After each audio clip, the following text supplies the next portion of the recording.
ఇప్పుడు రోజు ఒక వ్యక్తితో మీరు వెళ్ళి కాఫీ తాగి వస్తున్నారు అనేది మీరు చెప్తున్నారు అనుకోండి, మీకేమి ఫీలింగ్స్ లేవు, బట్ యువతల వ్యక్తికి అనుమానం వచ్చే అవకాశం ఉందా లేదా?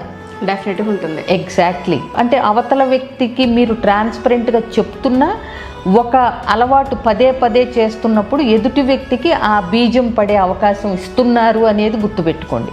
మీకు అంత కామన్ బెస్ట్ ఫ్రెండ్ మీరు రోజు స్పెండ్ చేయాలి అనుకున్నప్పుడు ఫ్యామిలీ ఫ్రెండ్స్ కింద చేసుకోండి. ఎందుకంటే ఒక్కటి ఉషా, రిలేషన్షిప్లో ఇంపార్టెన్స్ ఎంత ఇవ్వాలి అంటే ఒక థర్డ్ పర్సన్కి మీరు ఇచ్చే ఇంపార్టెన్స్ వల్ల మీ పార్ట్నర్ ఇన్సెక్యూర్గా ఫీల్ అయ్యే ఛాన్స్ మీరు ఇవ్వకూడదు.